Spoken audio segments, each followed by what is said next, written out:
बिहार अवाम के लिए एक और बुरी खबर, पेट्रोल बम के साथ महंगाई बम भी गिरने वाला है। जी हां, हुकूमत ने पेट्रोल बम गिराने की पूरी तैयारी कर ली। 1 अप्रैल से पेट्रोलियम मसनूआत 12 रुपए फी लीटर तक महंगी होने का इम्कान है। ओगरानी कीमतों में इजाफे की समरी पेट्रोलियम डिवीजन को भी भिजवा दी। हतमी मंजूरी वज़ीर आज़म देंगे। इफाकी वज़ीर इत्तलात फवाद चौधरी कहते हैं हुकूमत अवाम को तेल की मद में 70 अरब रुपए से ज्यादा टैक्स रिलीफ दे रही है। अब भी सिफारिशात पर फैसला पाकिस्तानियों के मफाद के सामने रखकर किया जाएगा। अवाम का भी पारा हाई हो गया। कहते हैं पहले बिजली और गैस के बिल भरना ही मुश्किल है, अब पेट्रोल महंगा होने से हर चीज की कीमत को दोबारा आग लग जाएगी। हुकूमत पेट्रोलियम मसनूआत की कीमतें बढ़ाने की बजाय रिलीफ दे। इन्होंने तो जीना आजाब कर दिया लोगों का। पिछड़ा लोग और क्या कहा जाए इसके बारे में।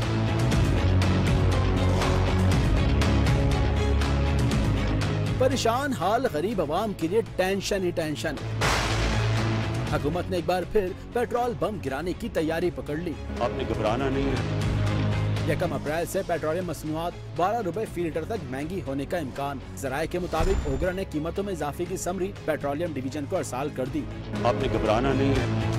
पेट्रोल की कीमत में 11 रुपए 91 पैसे इजाफे की सिफारिश की गई। हाई स्पीड डीजल की कीमत में 11 रुपए 17 पैसे, मिट्टी के तेल की कीमत में 6 रुपए 65 पैसे तो लाइट डीजल ऑयल की कीमत में 6 रुपए 49 पैसे बढ़ाने की तजवीज है। हतमी मंजूरी वज़ीर आज़म देंगे।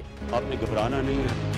पेट्रोलियम मसनूआत की कीमतों में इजाफा नामंजूर, अवाम भी सरापा एहतजाज बन गए। ये भी इसी चक्कर में आए थे कि हम कमी लाएंगे और ये करेंगे वो करेंगे, लेकिन इन्होंने तो जीना आजाब कर दिया लोगों का। पिछड़ा लोग और क्या कहा जाए इसके बारे में। इमरान खान साहब ने तो दुनिया को जो है सब बाग दिखाया। अल्लाह खैर करे, मैं तो चाहता हूँ कि कुछ हो जाए। शहरियों ने हुकूमत से पेट्रोलियम मसनूआत की कीमतों में इजाफा न करने के साथ साथ रिलीफ देने का मुतालबा भी किया। स्टेट बैंक ने अगले 2 माह के लिए शरह सूद में इजाफा कर दिया। बुनियादी शरह सूद बढ़कर 10.75% हो गई। स्टेट बैंक के मुताबिक महंगाई से जारी खातों और मालियाती खसारे में इजाफा हुआ। उधर स्टेट बैंक की IMF में जाने की तैयारी पर ओपन मार्केट में डॉलर 1 रुपया महंगा हो गया।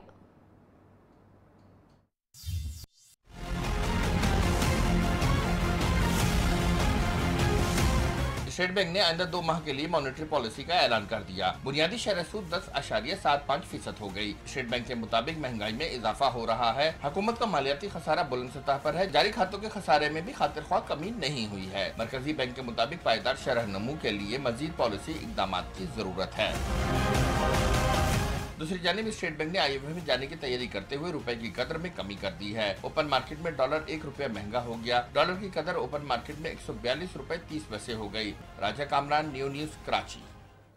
कौमी मालियाती कमीशन के इजलास की अंदरूनी कहानी सामने आ गई। इजलास में सिद्ध मालियाती वसाइल की तकसीम पर शिकायत के अंबार लगा दिए। आमदन और वसाइल से कम फंड्स मिलने का गिलाफ भी किया। ज़राए ने इंकशाफ किया कि तमाम सूबों ने फाटा का बोझ बर्दाश्त करने से इनकार करते हुए विफाक को जिम्मेदारी निभाने का इंतिया दे दिया, जबकि सूबों को वसाइल की मौजूद तकसीम में विफाकी ब्यूरोक्रेसी की रुकावट बनने का इंकशाफ भी हुआ है। वज़ीर ख़जाना असद उमर कहते हैं सिर्फ पंजाब नहीं पूरे मुल्क का खजाना खाली है, लेकिन कौम को परेशान होने की ज़रूरत नहीं है। हुकूमत पाकिस्तान को दिवालिया होने से बचा लिया है। आइंदा दिनों में बड़ी खुशखबरियाँ सुनाएंगे।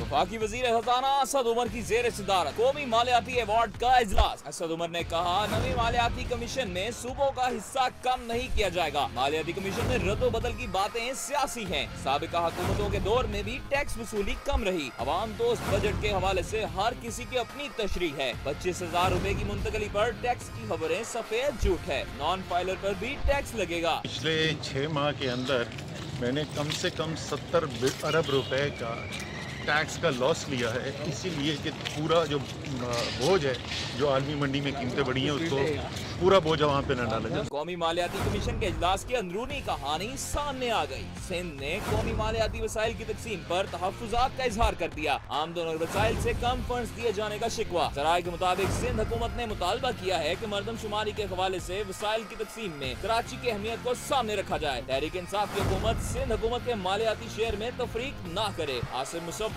Neo News, Lahore. इमरान खान को आए 8 माह गुजर गए, अवाम मजीद मुश्किलात में फंस गए हैं। साबिक गवर्नर सिंध मोहम्मद जुबैर कहते हैं हुकूमत के पास मईशत की बहाली का हल सिर्फ मुर्गियां, अंडे और बकरियां हैं।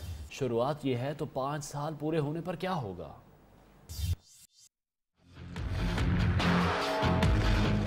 8 महीने गुजरने के बाद पाकिस्तान के अवाम इस मुश्किल, इस दलदल में फंस चुके हैं। अगर आप स्टेट बैंक की रिपोर्ट पढ़ें, वो रिकन्फर्म हो गया है कि पाकिस्तान की मईशत इस वक्त जिस मुश्किल में फंस चुकी है।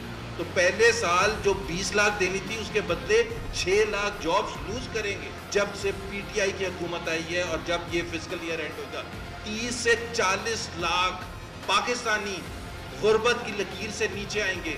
और ये तोहफा है इमरान खान का और पीटीआई का इस मुल्क के लिए पहले साल में। जैसे फाइनेंस मिनिस्टर ने कहा है कि अभी तो चीखें निकलनी है, और हल क्या है? हल मुर्गियां हैं, अंडे हैं, बकरियां हैं। एक तो मैं इमरान खान साहब से जरूर ये कहूंगा कि वो अपनी पुरानी तकरीरें इलेक्शन से पहले जरा सुन लें, और थोड़ी सी शर्मिंदगी उनको जरूर होगी। क्वेटा में तकरीब से खिताब में वज़ीर आज़म साबिक हुक्मरानों पर बरस पड़े। कहा साबिका हुकूमतों ने पाकिस्तान को दिवालिया कर दिया। बलूचिस्तान में सियासत सिर्फ इलेक्शन जीतने के लिए की जाती थी। साबिक वज़ीर आज़म ने बलूचिस्तान से ज्यादा लंदन के दौरे किए। पुराने तरीके से पाकिस्तान को दिवालिया कर दिया गया। ताहम पाकिस्तान में अब तब्दीली की सोच है। मुल्क को फरसुदा निज़ाम से निकाल कर तब्दीली लाएंगे। गवादर में तकरीब से खिताब में इमरान खान ने पानी की recycling, solid waste treatment, health card की फराहमी और गवादर से क्वेटा तक रेलवे लाइन बिछाने का ऐलान किया। वज़ीर आज़म का कहना था आने वाले दिनों में गवादर की तरक्की से पूरा पाकिस्तान को फायदा होगा। हमारे नए पाकिस्तान में ये कभी नहीं होगा कि किसी इलाके से कोई भी मिनरल निकलता है, सबसे पहले मुकामी लोगों को फायदा होना चाहिए। गवादर में हम फेडरल गवर्नमेंट हम इंसाफ हेल्थ कार्ड यहाँ देंगे इंशाल्लाह। जो अब हम ग्रिड लेके आ रहे हैं, ये सारा कनेक्शन हो जाएगा बाकी पाकिस्तान की नेशनल ग्रिड के साथ। गवादर से कोयटा बाय ट्रेन कनेक्शन, वो भी शेख साहब इसलिए आए हैं। ये सिर्फ बलूचिस्तान की नहीं होगी, ये सारे पाकिस्तान की डेवलपमेंट यहाँ गवादर से शुरू होगी। यहाँ जब पॉलिटिक्स होती है सिर्फ इलेक्शन जीतने के लिए, फिर बलूचिस्तान उसमें फीचर नहीं करता। हमारे कई प्रीवियस प्राइम मिनिस्टर्स ने अपने 5 साल में 5 गुना ज्यादा लंदन की ट्रिप्स की थी बजाय बलूचिस्तान की। ये जो फेडरल गवर्नमेंट आई है, ये फैसला करके आई है कि हमने पाकिस्तान की डेवलपमेंट देखनी है, हमने अगले इलेक्शंस नहीं देखने। वज़ीर आज़म इमरान खान ने कोयटा में पाक फौज बलूचिस्तान हुकूमत जॉइंट वेंचर के तहत मेगा मंसूबों का संगे बुनियाद रख दिया। वज़ीर आज़म इमरान खान, गवर्नर, वज़ीर आला बलूचिस्तान और वफाकी वुज़रा के हमरा कोयटा कैंट पहुंचे, जहां army chief general Qamar Javed Bajwa ने वज़ीर आज़म का आर्मी एविएशन बेस पर इस्तकबाल किया। आपको बताएं कि वज़ीर आज़म इमरान खान ने कोयटा में पाक फौज और बलूचिस्तान हुकूमत जॉइंट वेंचर के तहत मेगा मंसूबों का संगे बुनियाद रख दिया। बलूचिस्तान की खुशहाली की तरफ एक और कदम, मेगा प्रोजेक्ट्स का संगे बुनियाद रख दिया गया। वज़ीर आज़म इमरान खान ने सी पैक के मगरबी रूट और न्यू गवादर इंटरनेशनल एयरपोर्ट का संगे बुनियाद रखा। ISPR के मुताबिक मेगा मंसूबा में जदीद कार्डियक सेंटर और कोयटा जोब रोड शामिल हैं। 70 अरब की लागत से कोयटा जोब रोड की तामीर की जाएगी। N50 मोटरवे कोयटा और जोब को मिलाएगी, जबकि कशलात, मुस्लिम बाग, किला सैफुल्लाह को मिलाएगी। सड़क की तामीर से 12 घंटे का फासला सिर्फ 4 घंटे में तय होगा। वज़ीर बलूचिस्तान मेगा प्रोजेक्ट की तामीर पर वज़ीर आज़म के शुक्रगुजार। आप मगरबी रूट के जोब तक कुचलात के सेक्शन का संगी बुनियाद रखकर सीपैक को बलूचिस्तान के लिए बामायने बना रहे हैं। जाम कमाल के मुताबिक मंसूबों से मुताल्लिक माजी में वादे पूरे नहीं किए गए, सिर्फ नुमाइशी सियासत हुई। खैबर पख्तूनख्वा हुकूमत और चीनी कंपनी के माबैन सी पैक के तहत मुल्क के पहले इंडस्ट्रियल जोन के क़याम का मुआहदा तय पा गया। रिश्के इंडस्ट्रियल जोन में 10 अरब डॉलर की सरमायाकारी से 1.5 लाख अफराद को रोजगार मिलेगा। वज़ीर आज़म इमरान खान के अप्रैल में दौरा चीन के मौके पर मुआहदे पर दस्तखत होंगे। वज़ीर आज़म इमरान खान दौरे बलूचिस्तान के बाद 2 रोज़ा दौरे सिंध पर कराची पहुंच गए, जहां गवर्नर हाउस में गवर्नर इमरान इस्माइल समेत MKM के वफ़द ने उनसे मुलाकात की। मुलाकात में MKM वफ़द ने कराची में जारी तरक्याती मंसूबों की जल्द तकमील पर जोर दिया। वज़ीर आज़म अरकान असेंबली के इशाइये से खिताब करेंगे, गवर्नर हाउस में ही क़याम करेंगे।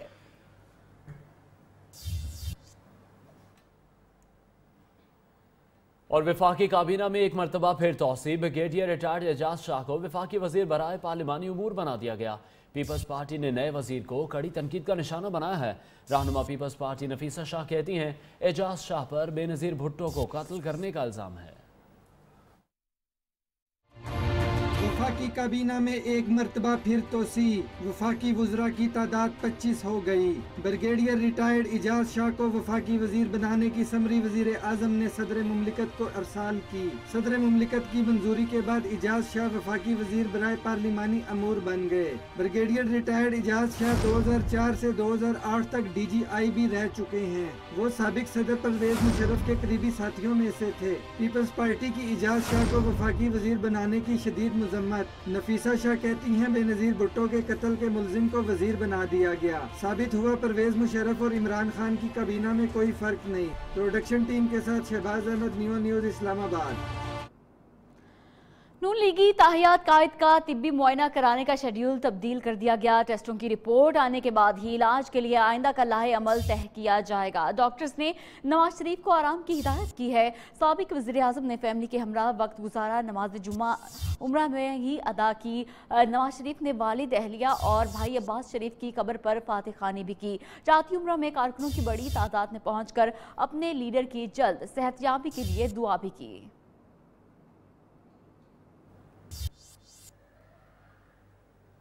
बुलेटिन में यहाँ वक्त है ब्रेक का, जिसके बाद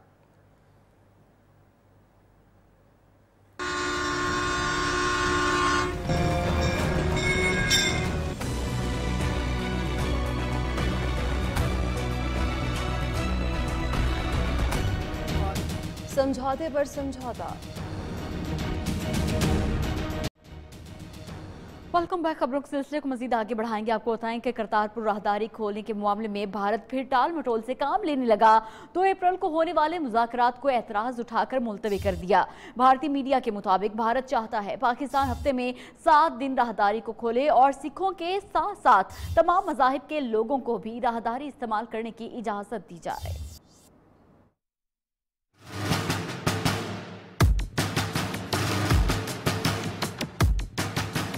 भारत मुज़ाकरात से फिर कतराने लगा। करतारपुर राहदारी पर 2 अप्रैल को वाहगा में होने वाले मुज़ाकरात से राह फरार इख्तियार कर ली। पहले मुज़ाकरात नई दिल्ली और इस्लामाबाद की बजाय अटारी और वाहगा मुंतकिल करवाए। अब कमेटी की तश्कील पर एतराज कर दिया। आए बाएं शाएं करती मोदी सरकार चाहती है मुज़ाकरात से पहले माहिरीन की कमेटी का एक और इजलास बुलाया जाए। पाकिस्तान का जवाब आने के बाद तारीख का ऐलान किया जाएगा।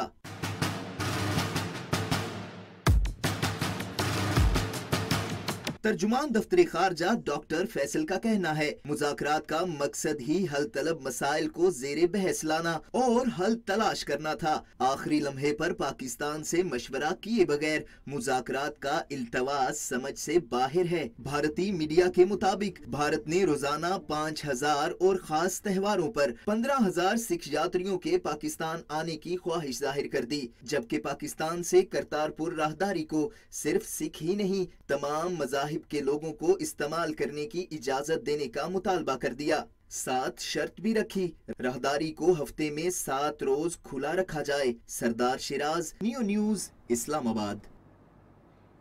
भारतीय कैद में एक और पाकिस्तानी कैदी नूरुल अमीन को कत्ल कर दिया गया। मीडिया रिपोर्ट्स के मुताबिक नूरुल अमीन को जेल हुकाम ने कत्ल किया।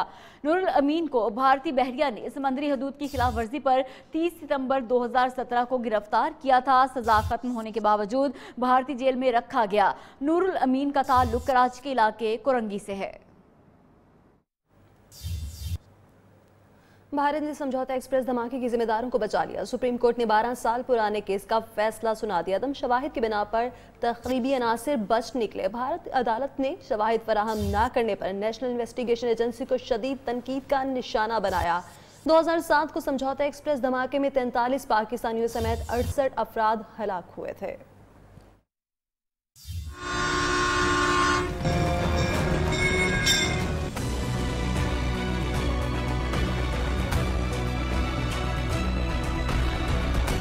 कानून हार गया, दहशतगर्दी जीत गई। भारत ने तखरीबकारों को बचा लिया। तहकीकाती इदारे ने ऐसी चाल चली कि अदालत सिरा ढूंढने में नाकाम हो गई। सुप्रीम कोर्ट ने समझौता एक्सप्रेस पर समझौता कर लिया। सुप्रीम कोर्ट ने भारतीय एजेंसी का पोल खोल दिया। शवाहिद मिटाए, हकायक छुपाए, गवाहों को डराया गया। तहकीकात में एक नहीं ढेरों खामियां पाई गईं। 299 में से 244 गवाह पेश ही न हुए। जबान खोलने वालों को बयान बदलने पर मजबूर किया गया। भारतीय इदारे की चालबाजी ने दहशतगर्दों को बचाया, कानून का तमाशा बनाया। अदालती फैसले के बाद भारत का बदनुमा चेहरा फिर से वाज़ेह हो गया। और पाकिस्तान से जंग के खौफ के बायस भारतीय फौज घबराहट में दोस्त और दुश्मन की पहचान ही खो बैठी। भारतीय अखबार इकोनॉमिक टाइम्स ने इंकशाफ किया है कि पाक फजा से झड़प के दौरान भारतीय एयरफोर्स ने मिसाइल दागकर अपना हेलीकॉप्टर ही मार गिराया था। 27 फरवरी को हेलीकॉप्टर तबाह होने से भारतीय फोर्सेस के 6 एहलकार और 1 शहरी हलाक हुआ था। भारतीय एयरफोर्स ने हेलीकॉप्टर को तकनीकी हादसा करार दिया था।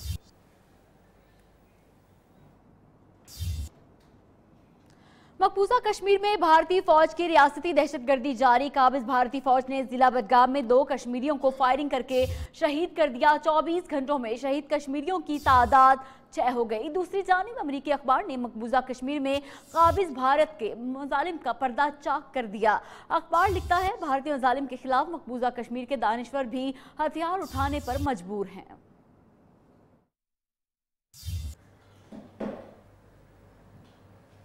बुलेटिन में यहाँ वक्त ब्रेक का, आप हमारे साथ रहेंगे।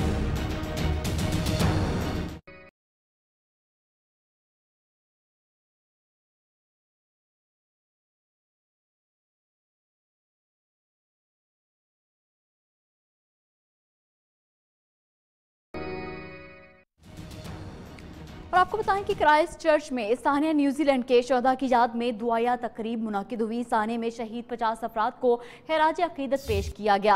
वज़ीर आज़म जसहिंदर ने तकरीब से खिताब में कहा, जिस कम्युनिटी को नफरत और गुस्से का इजहार करना चाहिए था उसने कहा अस्सलामु अलैकुम यानी आप पर सलामती हो। मुसलमानों को इसी रवैये ने हमें आजिज और मुत्तहिद कर दिया। नफरत और तशद्दुद की न्यूजीलैंड में कोई जगह नहीं, हमें मिलकर तशद्दुद और नफरत का खात्मा करना है। और अब बात करेंगे लाहौर थाना कान्हा की हदूद में शौहर के तशद्दुद का शिकार होने वाली अस्मा का मामला। अस्मा की मेडिकल रिपोर्ट नियो न्यूज़ ने हासिल कर ली।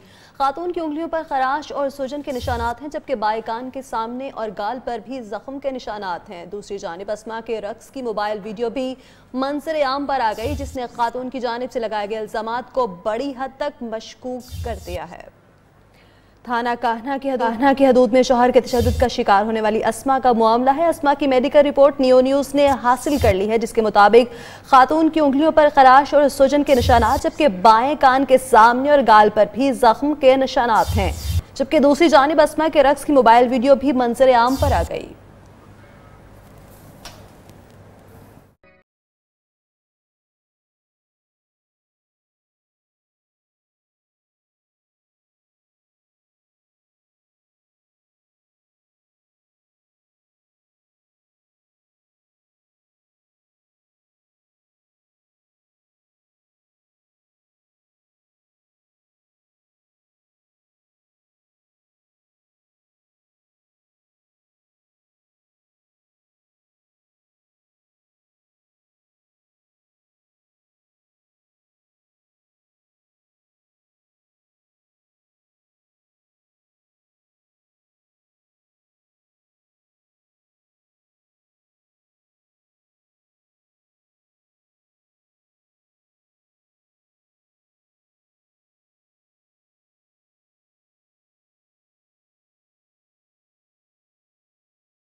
Government secondary school teachers association का एहतजाज रंग लिया। सूबाई हुकूमत ने मुतालबात तस्लीम कर लिए। नोटिफिकेशन जारी होने के बाद असातिज़ा का एहतजाज खत्म करने का ऐलान।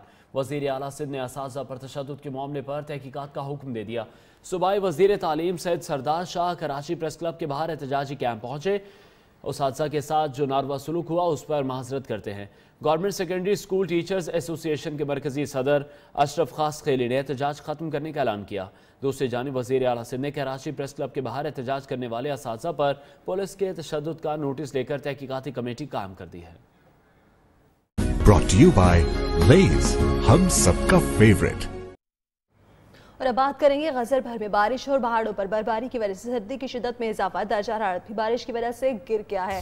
गजर के बलाई इलाके जिनमें तहसील अशगोमन के बलाई इलाके, बदसौद तहसील फंड के बलाई इलाकों और सब डिवीजन यासीन के इलाके दरकोत, कलकतली और इस वक्त ज़मीन पर 2 फीट बर्फ मौजूद है और बाज़ बलाई इलाकों में अब भी राब्ता सड़कें पूरी तरह साफ और बहाल नहीं हुए हैं, जिसकी वजह से इन इलाकों में रिहाइश पजीर लोग शदीद मुश्किलात से दो चार हैं और सर्दी की शिद्दत के साथ साथ दर्जा हरारत भी नुक्ता इंतज़ामात से नीचे ही है। मज़ीद खबरें इस ब्रेक के बाद हमारे साथ रहिए।